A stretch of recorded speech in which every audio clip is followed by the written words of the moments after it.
Welcome to Thinking Deeper by 6-7. Today we are looking at a digital clash of worldviews that feels less like a debate and more like a battle for the very nature of reality.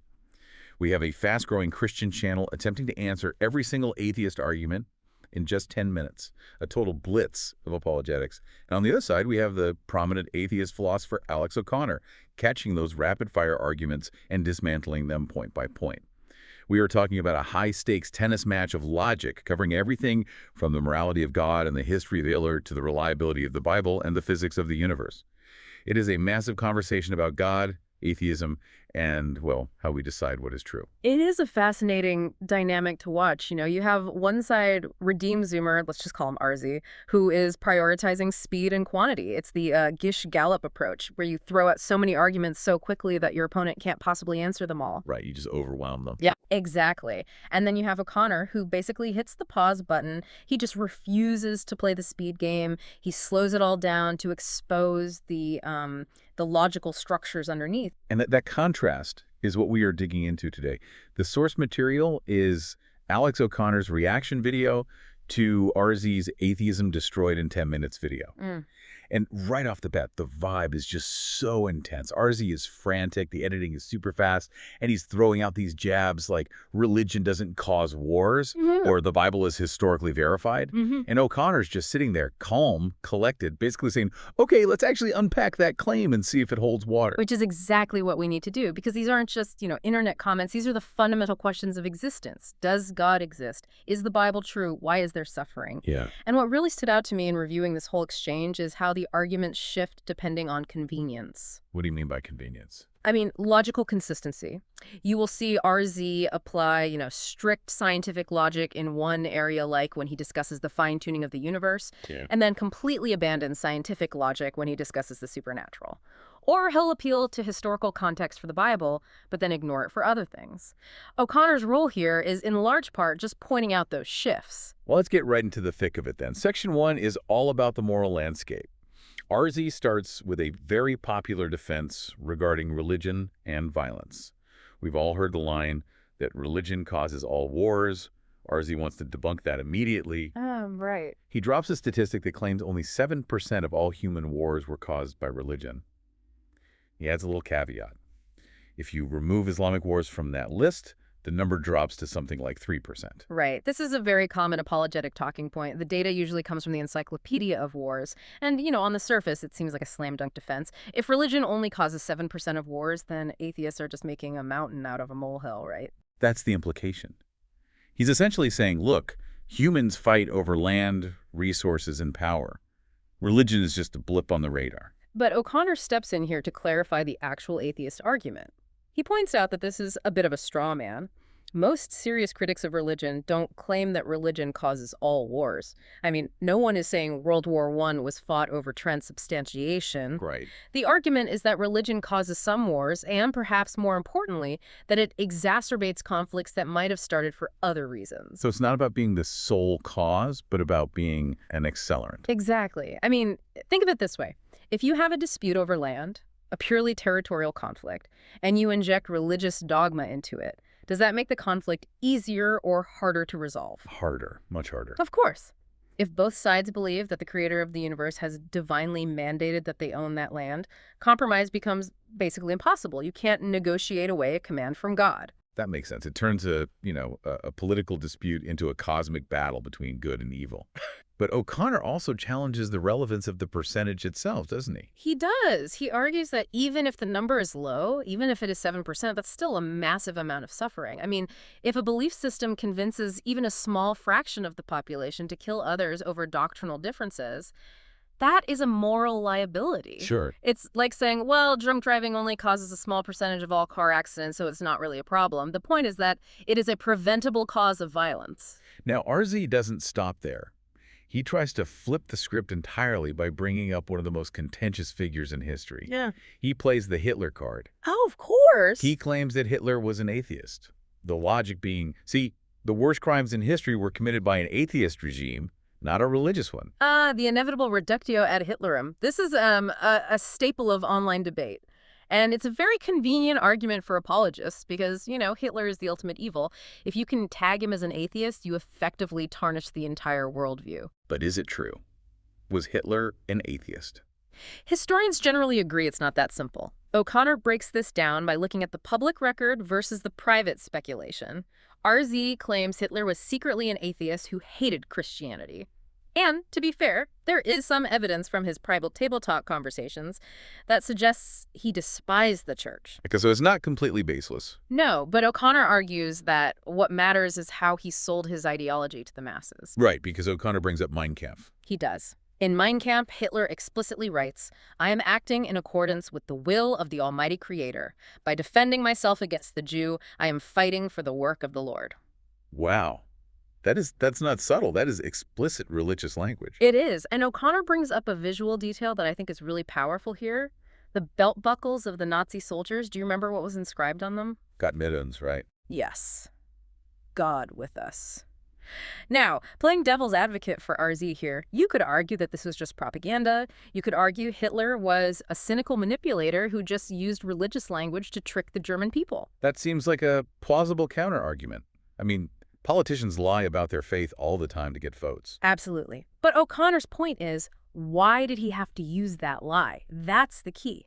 Even if Hitler was a secret atheist, he recognized that he couldn't rally a nation to commit genocide by saying, "We are doing this for no reason other than our own biological dominance." We had to invoke a higher power. He had to invoke a divine mandate. I see. So the argument is about the utility of religious belief. The tool Hitler reached for was religion. Precisely. And O'Connor contrasts this with atheism. Atheism doesn't have a mandate. There is no atheist pope or atheist holy book that commands violence. You can't really kill in the name of non-belief in the same way you can kill in the name of a specific deity who demands conquest. That makes sense. So O'Connor argues that claiming Hitler proves atheist violence is a category error. Hitler used Christian imagery and Christian history, specifically centuries of European anti-Semitism, to fuel his machine. That's a crucial distinction. It's less about what was in Hitler's heart and more about what was in his toolbox. Exactly. Let's move on to something less violent, but just as controversial. Geography. RZ tries to tackle the argument that your religion is almost entirely determined by where you were born. This is the geography test. If you are born in Arkansas, you are statistically likely to be Baptist. If you are born in Saudi Arabia, you are likely to be Muslim. If you are born in India, Hindu. It's a clear pattern. RZ dismisses this argument pretty quickly. He calls it the genetic fallacy. Can we pause and define that? Because it's a term that gets thrown around a lot in, Philosophy 101. Sure. What is a genetic fallacy? The genetic fallacy is when you dismiss a claim solely because of its origin. For example, if you learn that the periodic table was conceived in a dream, which it famously was, you can't say chemistry is fake because it came from a dream. The origin doesn't determine the truth value. Okay, I'm with you. RZ is saying, just because you learned about Christianity because of where you were born doesn't mean Christianity is false. And strictly speaking, logic-wise, RZ is right, isn't he? You could be born in a math classroom and learn that 2 + 2 = 4. The location doesn't make the math true. The math makes the math true. Correct. RZ is technically right that the origin doesn't disprove the truth. But O'Connor argues that RZ is missing the bigger picture. O'Connor isn't just saying geography disproves God. He's making a point about divine hiddenness and fairness. Okay, unpack that. How does geography relate to fairness? Well, imagine a universal God. A God who wants a personal saving relationship with every single human being on Earth. A God who says, you must believe in me and my specific son to be saved. If that is true, why is the map of belief so clumpy? Clumpy is a good word for it. It's not evenly distributed at all. Right. Why is it overwhelmingly easier for an American to find the truth than for an Indonesian? If theism is true, this distribution implies that God is revealing himself unevenly. It suggests God is playing favorites with zip codes. That does seem problematic if eternal salvation is on the line. It's the Indonesia example O'Connor uses. If you are born in Indonesia, you will almost certainly be raised Muslim. You will be surrounded by Muslim family, friends, and culture. To become a Christian, you have to overcome immense social, cultural, and perhaps even legal hurdles. Meanwhile, the guy in Texas just has to go with the flow. So O'Connor's question is that fair? Does a just God rig the game based on birth location. Exactly. And his conclusion is that under atheism, this map makes perfect sense. How so? Well, if religions are man-made cultural products like language or cuisine, you would expect them to be geographically clustered. People speak French in France. People are Hindu in India. The map looks exactly like what you'd expect if religion were a cultural phenomenon, not a divine revelation. That's a heavy point. It really shifts the burden of proof back to the theist to explain why God is so bad at global broadcasting. Or why God is so selective. Speaking of selectivity, let's get into the science. This is section 2, the science paradox. And honestly, this is where I felt like the mental gymnastics were really on display. Mental gymnastics is a polite way to put it. O'Connor calls it a double standard. So on one hand, RZ is very firm about the limits of science. When an atheist asks for scientific proof of God like, show me God in a telescope, RZ shuts it down. He says, quote, science studies the natural. God is supernatural. They don't overlap. This is a concept known as noma non-overlapping magisteria. It was popularized by Stephen Jay Gould. The idea is that science covers the empirical realm, what the universe is made of, why it works this way, and religion covers questions of ultimate meaning and moral value. They are two separate kingdoms. Stay in your lane, basically. Exactly, and that is a defensible philosophical position. Many people hold it, but, and here's the massive but, you cannot hold that position and then immediately violate it. Which is what RZ does, right? Because just moments later, he brings up the fine-tuning argument as proof for God. Yes. For those who aren't familiar, the fine-tuning argument basically says that the fundamental constants of the universe, the strength of gravity, the charge of the electron, the strong nuclear force, are set to very, very precise values. Like dials on a cosmic soundboard. That's a perfect analogy. Imagine a universe machine with 50 dials. If you turn the gravity dial just a tiny fraction to the right, stars burn out too fast and life is impossible. If you turn it to the left, stars never form. RZ argues that since these dials are set so perfectly for life, there must have been a tuner, a designer. But wait, isn't that science? I mean, he's using physics to make his point. That is exactly O'Connor's point. RZ is using the complexity of the physical universe scientific data as evidence for the supernatural. You can't say science has no authority to disprove God and then 5 minutes later say, look, science proves God. It's heads I win, tails you lose. If science finds a gap in our knowledge, that gap is God.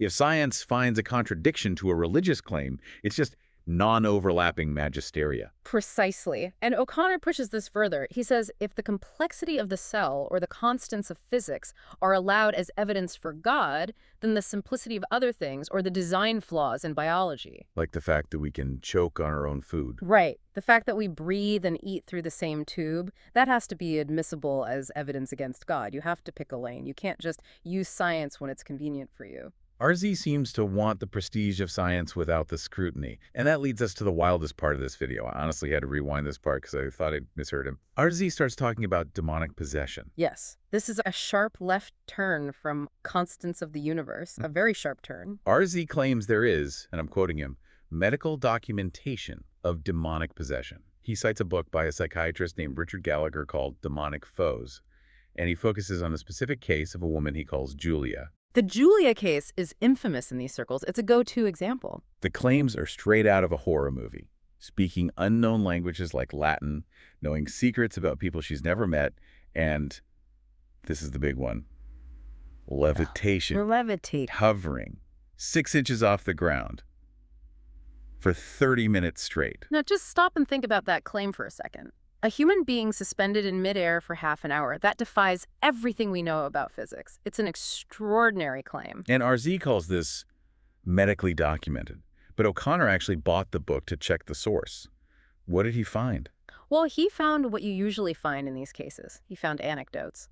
RZ presents it as if Dr. Gallagher was in the room with a clipboard and a ruler, measuring the levitation. Right, it was a clinical trial. But in reality, Gallagher is reporting what others told him. He didn't see the levitation himself. He is relaying a story that he heard from someone else. So it's hearsay.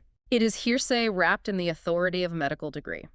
And O'Connor makes a really scathing point here. We live in a world where everyone has a high-definition camera in their pocket. If a woman was floating for 30 minutes in a medical setting, where is the video? Where's the audio of her speaking perfect, unlearned Latin? That's the Bigfoot problem. The evidence is always blurry or secondhand. It is. Why does the evidence for the supernatural always look exactly like the evidence for urban legends? It's always a friend of a friend, or a story from 30 years ago, or a book written by a true believer. But playing devil's advocate, couldn't RZ just say that demons are camera shy? Right. That the supernatural refuses to be tested? He could. And that would be consistent with the non-overlapping magisteria idea. Yeah. But remember, RZ didn't say, believe this on faith. He said, this is medically documented. He is trying to claim scientific credibility for a magical event. And that's the trap. As soon as you say documented, you are inviting people like Alex O'Connor to check the documents. Exactly. And when you check the documents, you find stories, not data. Let's shift gears to the document that matters most in this debate.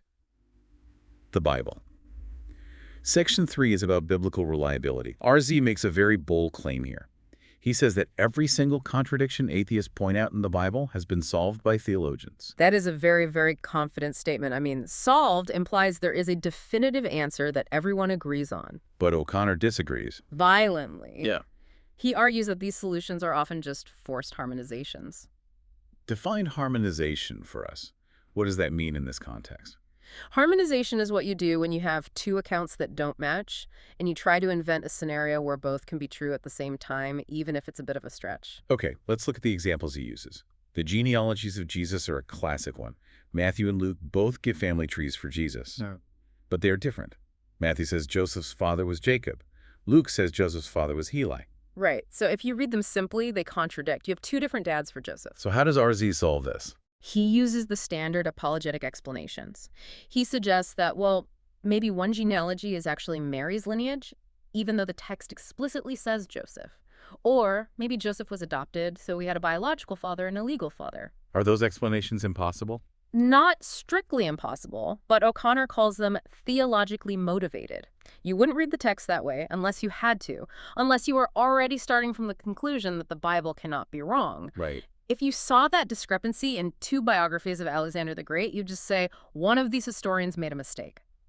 But because it's the Bible, apologists have to perform these complex mental acrobatics to make both true. The other example is the staff. I actually love this one because it's so mundane.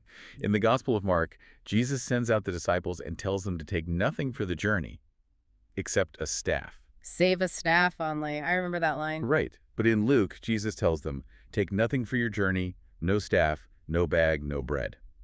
So Mark says take a staff, and Luke says no staff. That seems like a direct contradiction. Yes staff versus no staff. How does RZ fix this one?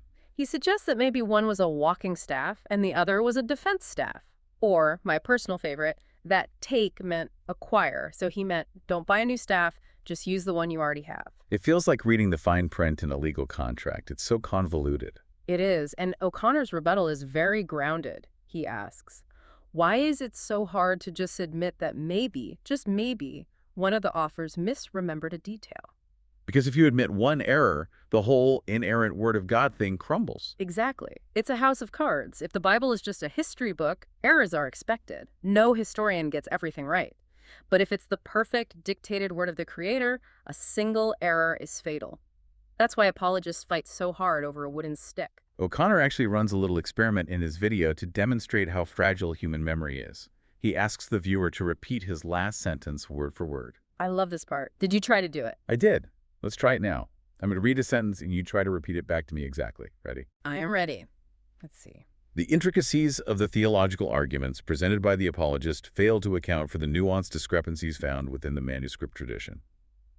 Go. The intricacies of the theological arguments presented by the apologist fail to account for the discrepancies in the manuscripts. Something like that. Close. You missed nuanced and manuscript tradition, and that was, what, 5 seconds ago? Point taken. It's really hard. O'Connor's argument is, if we can't remember a complex sentence we just heard, how can we trust that the gospel author's writing decades after Jesus died in different language, Greek versus Aramaic, captured his exact words? It's the ultimate game of telephone. And this really damages the idea that we have a verbatim transcript of the Sermon on the Mount. We likely have the gist of what Jesus said filtered through memory, translation, and theology, but RZ needs it to be exact. RZ also claims we know who wrote the Gospels because the church fathers verified it. He flashes a picture of St. Ignatius. This is an appeal to authority, but O'Connor points out that the link is extremely weak. We don't have a notarized letter from Ignatius saying, I watched John write this gospel. We have traditions that developed later. And some of the letters attributed to Ignatius are known forgeries. Forgeries. Really? Yes. In the early church, people would often write letters and sign a famous person's name to it to give it more authority. It's a practice called pseudepigraphy. So RZ is building his case on documents that are, at best, historically suspect. Let's move to section 4. The divinity of Jesus. This is the core of Christianity. RZ claims Jesus always knew he was God and claimed it openly. O'Connor argues that the story grew tall over time. This is the theory of legendary growth. If you look at the Gospels chronologically, you see a pretty clear trend. Mark was written first, around 70 AD. In Mark, Jesus is the Messiah. He is a prophet, but he is very human. He suffers anxiety. He doesn't explicitly claim to be Yahweh. And Mark originally had no resurrection appearances. I've heard that before. That's a fact that blows people's minds. The earliest manuscripts of the Gospel of Mark end at chapter 16, verse 8. The women go to the tomb, find it empty, see a young man who says he is risen, and then they flee in terror and tell no one. The end. No eating Jesus in the garden, no doubting Thomas. None of that. Those stories appear in Matthew, Luke, and John, which were all written later. And in John, the last Gospel, written maybe around 90-100 AD, Jesus sounds completely different. He speaks in these long philosophical monologues. He says things like, I and the Father are one. O'Connor is pointing out that the godness of Jesus ramps up the further you get from the actual events. RZ tries to prove Jesus' divinity by saying Jesus forgave sins. His logic is, only God can forgive sins. Jesus forgave sins, therefore Jesus is God. It's a classic syllogism. But O'Connor spots a major flaw. He quotes John chapter 20, verse 21. After the resurrection, Jesus appears to the disciples, breathes on them, and says, if you forgive anyone's sins, their sins are forgiven. Whoa. So he gives the power to the disciples. Yes. So here's the trap O'Connor sets. If the power to forgive sins makes you God, then the disciples are God. Which no Christian believes. Right. But if the disciples are not God, then the power to forgive sins is just a delegated authority. It's like a power of attorney. So Jesus forgiving sins doesn't prove he is God any more than the disciples forgiving sins proves they are God. RZ's logic collapses on itself. That is a fascinating breakdown. Now we have to navigate into the darkest part of this discussion. Section 5, slavery. This is always the most difficult topic for apologists. It's a brutal part of the text. RZ takes the standard line. He says, the Bible didn't support slavery, it just regulated it. He argues that slavery in the Bible was more like indentured servitude or paying off a debt, and he claims Christianity eventually abolished slavery. This is the softening defense. It wasn't that bad. But O'Connor refuses to let that slide. He goes straight to the text. He reads Leviticus 25. I have the verse here. It says, you may buy male and female slaves from among the nations that are around you. They may be your property. You may bequeath them to your sons after you to inherit as a possession forever. Property. Possession. Forever. That doesn't sound like a guy working off a debt for a few years. That is chattel slavery. Owning human beings as you would own farm equipment. And then there is the verse about beating slaves. This is the one that really shocks people. Exodus 21.20 to 021. Read it. It's important to hear the actual words. It says, if a man strikes his male or female slave with a rod, and he dies at his hand, he shall be punished. If, however, he survives a day or two, no vengeance shall be taken, for he is his property. Because he is his property. That is the justification for not punishing the master. As long as the slave doesn't die immediately, the beating is legal because you can't murder your own property. That is, well, to modern ears, that is morally repugnant. How does RZ even defend this? It's very hard to defend. RZ tries to give it to the New Testament, claiming it's better. But O'Connor points to 1 Peter and Ephesians, where slaves are told to obey their earthly masters with fear and trembling. Even the harsh masters. So the Bible never actually says slavery is wrong. No. That's O'Connor's challenge. Find the verse that says do not own humans. It's not there. The God who banned eating shrimp, wearing mixed fabrics, and working on the Sabbath somehow forgot to ban owning people. RZ argues that we only hate slavery now because of Christian influence. He calls it the Western ethics myth. He says our modern human rights are essentially secularized Christianity. This is a very popular argument right now. You see it in books like Dominion by Tom Holland, and there is some truth to it. Christian thinkers did play a role in abolition, but O'Connor destroys the idea that the Bible itself is anti-slavery with a simple thought experiment. The time machine. Right. He says if you took a time machine back to Christian Europe in the year 1500, a society completely dominated by the Bible, and you tried to abolish slavery, what would happen? They would probably burn you at the stake for heresy. And they would use the Bible to do it. They would open Leviticus and say, God says we can own these people as property forever. O'Connor's point is that we interpret the Bible against slavery today because our secular moral standards have improved. We dragged the church kicking and screaming into abolition. The church didn't lead the charge until very late in the game. RZ mentions the Slave Bible, a censored version given to slaves that removed the Exodus story so they wouldn't get ideas about freedom. He thinks this proves the real Bible is anti-slavery. It's a clever spin, but it backfires completely. Yes, they removed the story of Moses freeing the Jews, but they kept the verses about obedience and submission to masters. The fact that a slave's Bible could even exist, that you could hand a Bible to a slave and use it to keep them in chains, proves that the book contains dangerous tools for oppressors. It's a sobering reality. Text can be a weapon. Indeed. This leads us to the problem of evil. Section 6. If God allows slavery and allows war and allows suffering, why?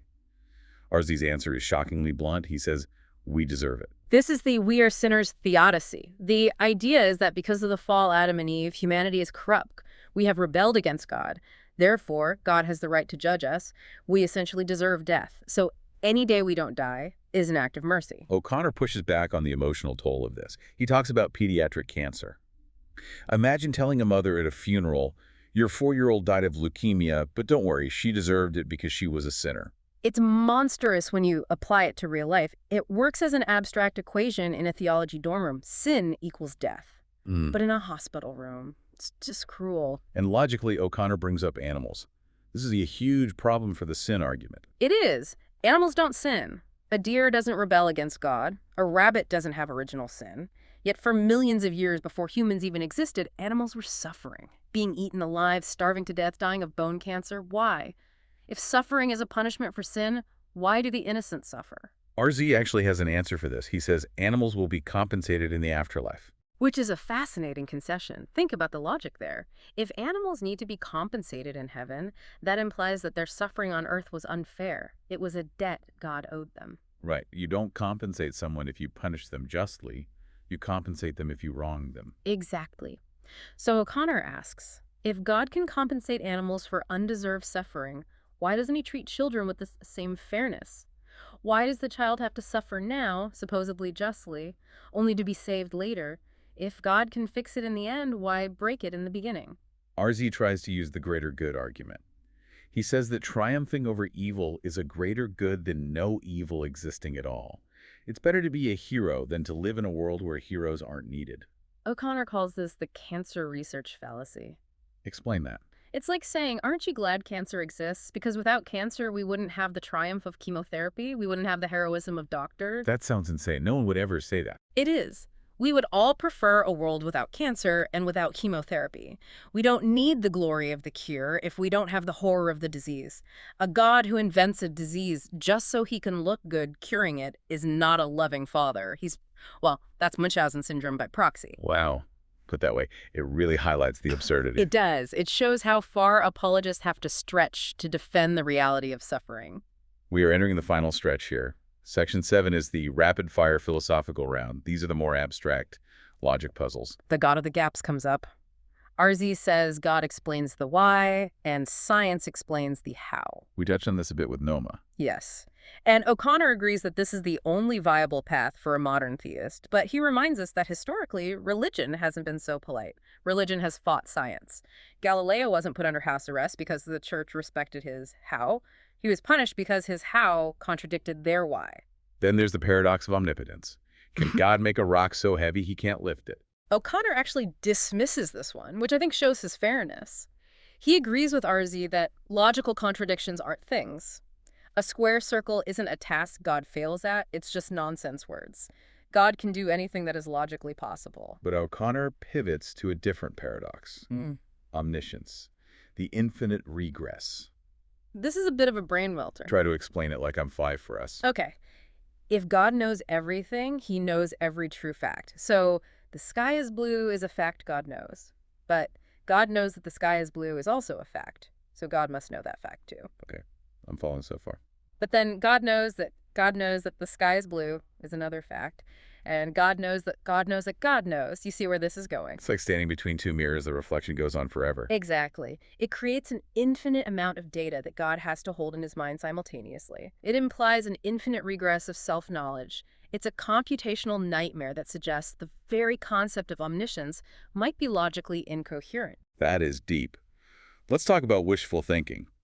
RZ claims Christianity can't be wishful thinking because the Bible says we suck. He asks, who would wish for a worldview that tells you you're a sinner?